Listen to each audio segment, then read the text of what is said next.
മൂന്നാം മോദി സർക്കാരിൻ്റെ രണ്ടാം ബജറ്റ് പ്രഖ്യാപനമാണ് നമ്മൾ ഇപ്പോൾ കണ്ടത്. ധനമന്ത്രി നിർമ്മല സീതാരാമൻ വളരെ പെട്ടെന്ന് തന്നെ അവതരിപ്പിച്ചു കഴിഞ്ഞു എന്നുകൂടി പറയാം. അറ്റിക്കുറുക്കിയൊരു ബജറ്റ് പ്രഖ്യാപനമാണ് എന്നുകൂടി പറയേണ്ടിയിരിക്കുന്നു. കെ.സി. ഉണ്ണികൃഷ്ണൻ ഉണ്ട് നമ്മളോടൊപ്പം. ഉണ്ണി, മധ്യവർഗത്തിന് സുവർണകാലം വരുന്നു എന്ന് വേണമെങ്കിൽ പറയാം. കാരണം മധ്യവർഗത്തിനെ സംബന്ധിച്ച് വലിയ വലിയ പ്രഖ്യാപനങ്ങൾ, വലിയ വലിയ പ്രതീക്ഷകൾ, അല്ലെങ്കിൽ നേരത്തെ ഉണ്ടായിരുന്ന പ്രതീക്ഷകൾക്ക് വലിയൊരു സാക്ഷാത്കാരം ഉണ്ടായിരിക്കുന്നു എന്നുകൂടി പറയേണ്ടിയിരിക്കുന്നു. ആദായ നികുതി പരിധിയിലടക്കം വലിയൊരു മാറ്റം സംഭവിച്ചിരിക്കുന്നു. കേരളത്തിനെ സംബന്ധിച്ച് ആ പ്രതീക്ഷകൾക്കൊക്കെ ഒരു വകയുണ്ട് എന്നുകൂടി പറഞ്ഞു വെക്കാം. എന്നാലും ചില കാര്യങ്ങൾ വിട്ടുപോയിട്ടുണ്ട് എന്നുകൂടി മനസ്സിലാക്കുന്നു. കളദാസ്, പ്രധാനമായും ഈ ബജറ്റ്, കേന്ദ്ര ബജറ്റിനെ പറ്റി പറയുമ്പോൾ അതിൽ ഏറ്റവും പ്രധാനമായും പറയേണ്ട ഒരു കാര്യം ഈ നികുതി ഇളവ് തന്നെയാണ്. ചരിത്രത്തിലെ ഏറ്റവും അല്ലെങ്കിൽ ഒരു വമ്പൻ ഇളവ് എന്ന് തന്നെ ഒരു വിശേഷണം തന്നെയാണ് ഈ പ്രഖ്യാപനത്തിൽ പറയേണ്ടിയിരിക്കുന്നത്. 12 ലക്ഷം വരെ വാർഷിക വരുമാനം ഉള്ളവർക്ക് ആദായ നികുതി ഒഴിവാക്കി എന്നതാണ് ഈ എടുത്തു പറയേണ്ട കാര്യം. അതായത് മധ്യവർഗത്തിൽ ഊന്നിയുള്ള ഒരു നടപടിയാണെന്ന് തന്നെ നമുക്ക് വിശേഷിപ്പിക്കണം. എന്തായാലും ആ രീതിയിൽ 12 ലക്ഷം വരെ വാർഷിക വരുമാനം ഉള്ളവർക്ക് ആദായ നികുതി അടയ്ക്കേണ്ട എന്നതാണ് ഒരു പ്രഖ്യാപനമായി വന്നിരിക്കുന്നത്. അതോടൊപ്പം തന്നെ നമുക്ക് നോക്കുകയാണെങ്കിൽ 18 ലക്ഷം വരെ വാർഷിക വരുമാനം കൊടുക്കുന്ന ഒരാൾ 30% അല്ലെങ്കിൽ വാർഷിക വരുമാനം ലഭിക്കുന്ന ആൾക്ക് 30% വരെ ഇളവ്, ടാക്സിൽ ഇളവുണ്ടാകുമെന്നതാണ്. അതായത് ആദായ നികുതിയിൽ ഇളവുണ്ടാകുമെന്നതാണ് നമുക്ക് ഇപ്പോൾ പറയാൻ കഴിയുന്ന പുതിയ പ്രഖ്യാപനവുമായി ബന്ധപ്പെട്ട് പറയാൻ കഴിയുന്നത്. എന്തായാലും വളരെ ഒരു ആശ്വാസകരമായ നടപടി എന്നൊക്കെ നമുക്ക് വിശേഷിപ്പിക്കാം. ഈ രീതിയിലുള്ള ഒരു സമീപനം ഒരു 10 കൊല്ലത്തിനിടയിൽ, അല്ലെങ്കിൽ ഇത്രയും വലിയൊരു പ്രഖ്യാപനം ഉണ്ടാകുന്നത് ഒരു 10 കൊല്ലം ഭരിച്ചൊരു സർക്കാർ തന്നെയായിരുന്നു BJP സർക്കാർ. അതിന് പിന്നാലെ അന്നൊന്നുമില്ലാത്ത രീതിയിൽ തന്നെ ഇപ്പോൾ വലിയൊരു പ്രഖ്യാപനം ഉണ്ടായി എന്നതാണ് പറയേണ്ടിയിരിക്കുന്നത്. എന്തായാലും 12 ലക്ഷം വരെ വാർഷിക വരുമാനമുള്ളവർക്ക് നികുതി അടയ്ക്കേണ്ട എന്നതാണ് ആദായ നികുതിയിൽ വലിയൊരു പ്രഖ്യാപനം.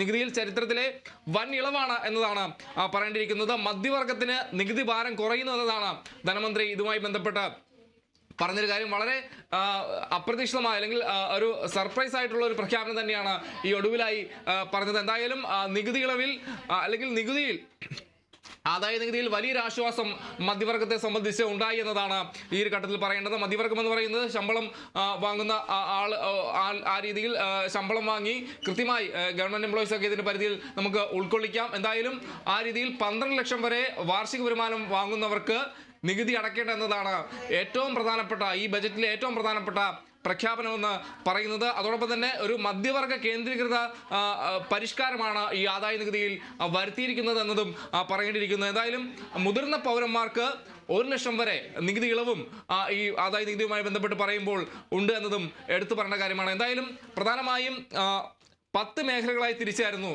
ഈ ബജറ്റ് പ്രഖ്യാപനം. ബജറ്റിന് മുന്നോടിയായി വലിയ പ്രതിഷേധമെല്ലാം തന്നെ സഭയിൽ ഉണ്ടാകുന്ന ഒരു സാഹചര്യമുണ്ടായി.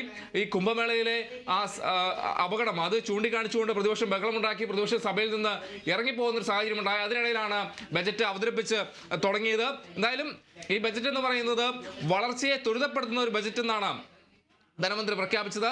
സമ്പൂർണ്ണ ദാരിദ്ര്യ നിർമ്മാർജ്ജനമാണ് ഇതിലൂടെ ലക്ഷ്യമിടുന്നതെന്ന് ധനമന്ത്രി പറയുന്നു. കൂടാതെ 10 മേഖലകളായി തിരിച്ച് ബജറ്റ് പ്രഖ്യാപിക്കുന്നു. കൂടാതെ വികസനത്തിന് മുൻതൂക്കമെന്ന് ബജറ്റ് അവതരണത്തിനൊപ്പം തന്നെ ധനമന്ത്രി പറയുന്നൊരു സ്ഥിതി ഉണ്ടായി. എന്തായാലും പ്രധാന പരിഗണന ഈ ബജറ്റിൽ പ്രധാനമായും പരിഗണന നൽകിയത് യുവാക്കൾ, സ്ത്രീകൾ, കർഷകർ, മധ്യവർഗം എന്നിങ്ങനെയാണ് ഒരു കാറ്റഗറൈസ് ചെയ്തിട്ട് ഒരു പരിഗണന നൽകിയത്. എന്തായാലും അതിൽ നോക്കുകയാണെങ്കിൽ കാർഷികത്തിൽ വളരെ വലിയ പ്രഖ്യാപനങ്ങളെല്ലാം തന്നെ ഉണ്ടായിരുന്നത് പറയേണ്ടിയിരിക്കുന്നു. കാർഷികവുമായി ബന്ധപ്പെട്ട് നോക്കുമ്പോൾ കർഷകരെ ശക്തിപ്പെടുത്തുക, അവരെ ശാക്തീകരിക്കുക ലക്ഷ്യമിട്ടാണ് നിരവധി പ്രഖ്യാപനങ്ങൾ ഉണ്ടായത്.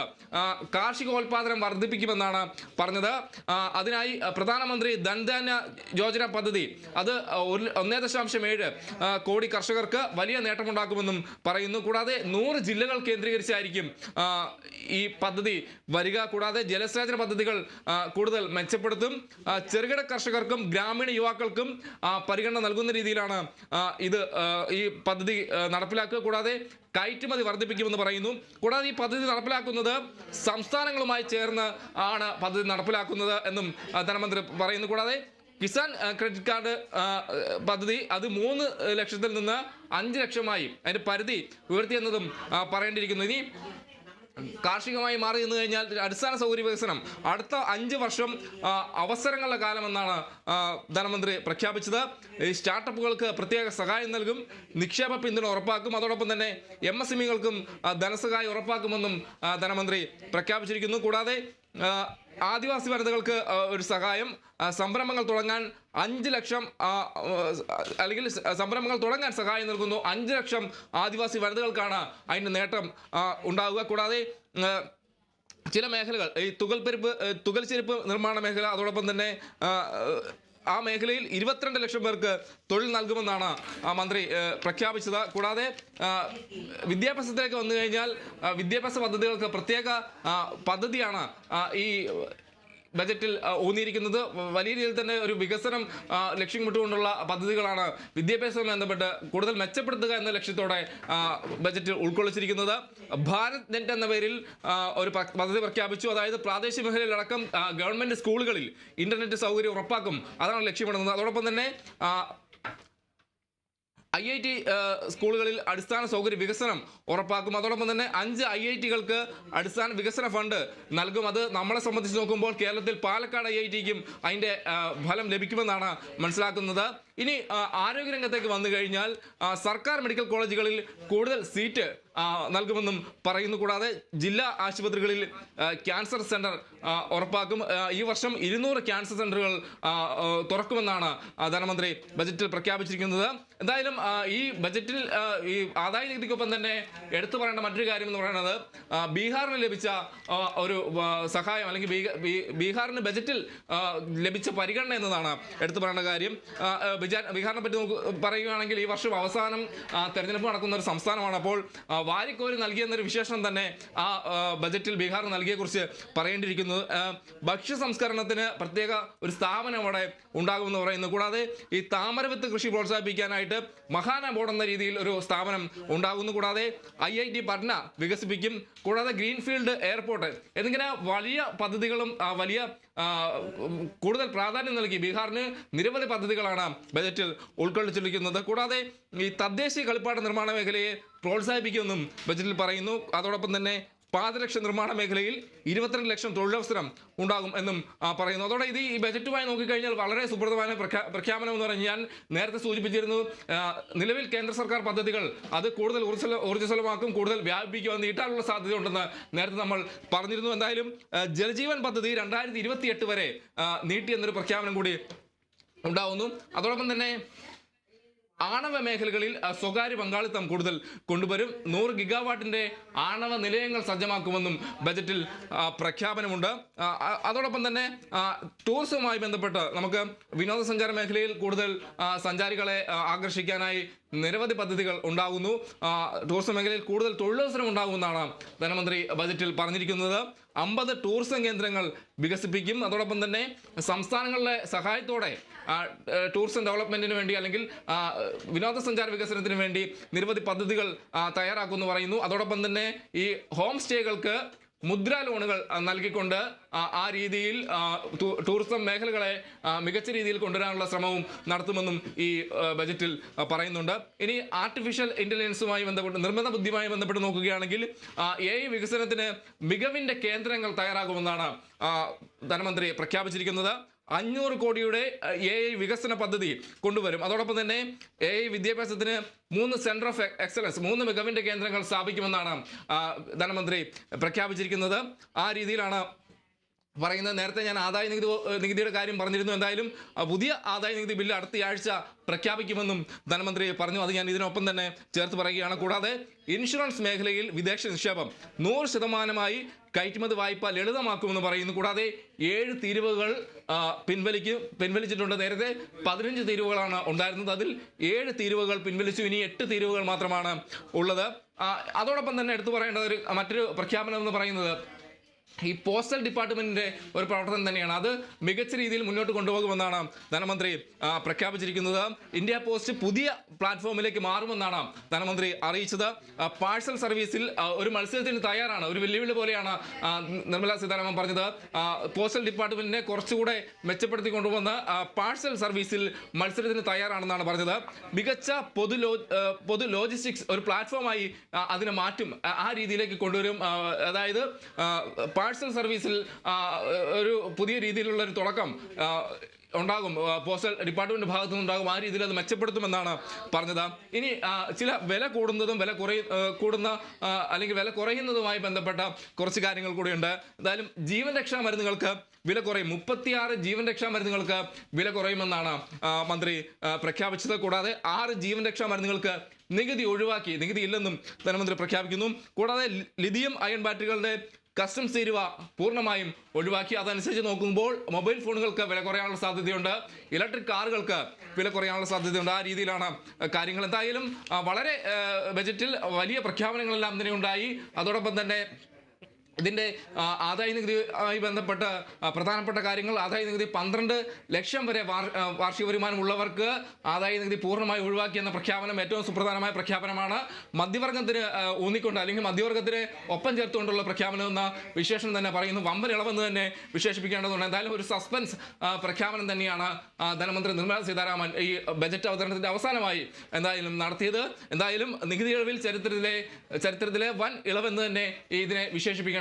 കാളിദാസ്, തീർച്ചയായും ഉണ്ണി, എന്തായാലും ഈ ഒരു നികുതി ഇളവിലെ ഈ ഒരു വമ്പൻ പ്രഖ്യാപനം തന്നെ വലിയ രീതിയിൽ ഒരു വികസനത്തിലേക്ക് നയിക്കുമെന്നുള്ള കാര്യത്തിൽ വലിയ സംശയമൊന്നുമില്ല. കാരണം ഈ ഒരു നികുതി ഇളവ് സംഭവിക്കുമ്പോൾ മധ്യവർഗത്തിൻ്റെ കയ്യിൽ ഉള്ള വരുമാനം അല്ലെങ്കിൽ വരുന്ന വരുമാനം കൂടുന്നു, അല്ലെങ്കിൽ അവർക്ക് വരുമാനം സേവ് ചെയ്യാൻ പറ്റുന്നു. അത് പിന്നീട് ഈ മറ്റു കാര്യങ്ങളിലേക്കും കൂടുതൽ ഉപഭോഗങ്ങളിലേക്കൊക്കെ കടക്കാൻ സാധിക്കുന്നു. അതോടൊപ്പം തന്നെ നമ്മളൊന്ന് പറഞ്ഞു പോകേണ്ട കാര്യം, വ്യവസായങ്ങൾക്ക് വലിയ ഊന്നൽ നൽകിയിട്ടുണ്ട്. സ്റ്റാർട്ടപ്പുകൾക്കൊക്കെ 10,000 കോടിയാണ് ഒരു നിക്ഷേപം, അല്ലെങ്കിൽ അതിനായി 10,000 കോടി മാറ്റിവെച്ചിട്ടുണ്ട്. 5 ലക്ഷം പേർക്ക് 2 കോടി വരെ വായ്പ നൽകും എന്നുള്ള തരത്തിലൊക്കെ ലഭിക്കുന്നുണ്ട്. എന്തായാലും ആ വ്യവസായങ്ങൾ കൂടുമ്പോൾ രാജ്യത്തിന്റെ വളർച്ചയും കൂടും എന്നുള്ളൊരു അനുമാനം തന്നെ ഇപ്പോൾ ആ ഒരു ബജറ്റ് പ്രഖ്യാപനത്തിലൂടെ വ്യക്തമാകുന്നു, അല്ലേ?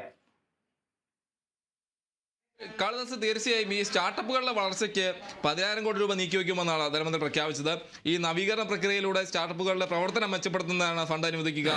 ഇതുവരെ 1.5 ലക്ഷം സ്റ്റാർട്ടപ്പുകളെ വാണിജ്യ മന്ത്രാലയം അംഗീകരിച്ചു. ഇനി കൂടുതൽ ആളുകൾക്ക് ഈ സംരംഭങ്ങളുമായി മുന്നോട്ട് വരാനുള്ള ഒരു പ്രോത്സാഹനം കൂടിയാണ് കേന്ദ്ര സർക്കാർ നൽകുന്നതെന്നൊരു സൂചന കൂടിയാണ് അതിലൂടെ നമുക്ക് മനസ്സിലാക്കാൻ കഴിയുന്നത്. കൂടാതെ ഈ വായ്പാ പരിധിയാണ് ഏറ്റവും പ്രധാനപ്പെട്ട ഒരു കാര്യം. ഈ കർഷകരുമായി ബന്ധപ്പെട്ട് നോക്കുകയാണെങ്കിൽ PM കിസാൻ പദ്ധതികളിൽ വായ്പാ പരിധി ഉയർത്തിയിട്ടുണ്ട്. കാർഷിക മേഖലയുടെ ഉന്നമനത്തിനായി കിസാൻ ക്രെഡിറ്റ് കാർഡ് വായ്പാ പരിധി 3 ലക്ഷത്തിൽ നിന്ന് 5 ലക്ഷമാക്കിയാണ് ഉയർത്തിയത്. അതോടൊപ്പം തന്നെ മത്സ്യത്തൊഴിലാളികൾ, ക്ഷീര കർഷകർ എന്നിവർക്കാണ് ഇത് ഏറ്റവും കൂടുതൽ പ്രയോജനം ചെയ്യുക എന്നതും കൂടെ പറയുകയാണ്. 5 ലക്ഷം രൂപ വരെ വായ്പാ പരിധിയുള്ള ക്രെഡിറ്റ് കാർഡുകളാണ് ഇനി ചെറുകിട സ്ഥാപന ഉടമകൾക്ക് നൽകുകയെന്ന് ധനമന്ത്രി പറഞ്ഞു. എന്തായാലും വലിയൊരു പ്രഖ്യാപനം തന്നെ ഉണ്ടാകുന്നു. അതോടൊപ്പം തന്നെ ഈ ബജറ്റുമായി ബന്ധപ്പെട്ട് നോക്കുമ്പോൾ എടുത്തു പറയേണ്ട മറ്റൊരു കാര്യം, സ്ത്രീ ശാക്തീകരണം. അത് വളരെ പ്രധാനപ്പെട്ട ഒരു കാര്യം തന്നെയാണ്. ഈ സ്ത്രീ ശാക്തീകരണം ലക്ഷ്യമിട്ട് വലിയ പ്രഖ്യാപനങ്ങളെല്ലാം ഉണ്ടായി. എന്തായാലും 5 ലക്ഷം വനിതകൾക്ക് 2 കോടി രൂപ വരെ വായ്പ ലഭിക്കും. അത് ഏറ്റവും കൂടുതൽ പ്രയോജനം ചെയ്യുക ഈ പട്ടികജാതി-പട്ടികവർഗ വിഭാഗത്തിൽ നിന്നുള്ള സംരംഭകർക്കാണ് എന്ന് ധനമന്ത്രി പ്രഖ്യാപിച്ചു. കൂടാതെ ഈ MSMEകളുടെ ക്രെഡിറ്റ് ലഭ്യത മെച്ചപ്പെടുത്തുന്നതിനായി സർക്കാർ ക്രെഡിറ്റ് ഗ്യാരണ്ടി കവർ വർദ്ധിപ്പിക്കുമെന്നും ധനമന്ത്രി പ്രഖ്യാപിക്കുന്നു.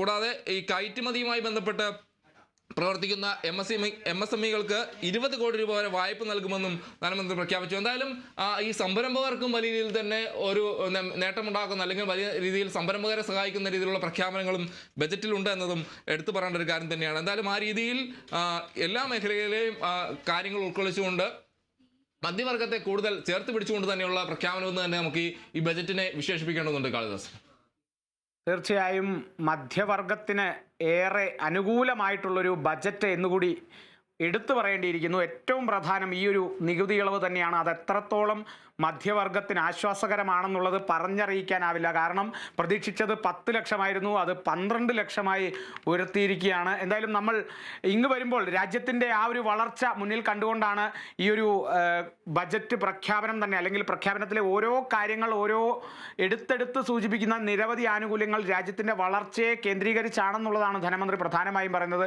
എന്നാലും നമ്മൾ ഓരോ ഘട്ടത്തിലും നമ്മൾ ഉറ്റുനോക്കിക്കൊണ്ടിരുന്നത് കേരളത്തിന് എന്ത് ലഭിക്കും എന്നുള്ള കണക്കിലാണ്. വലിയ പ്രതീക്ഷയോടെ തന്നെയായിരുന്നു നമ്മൾ നിന്നിരുന്നത്.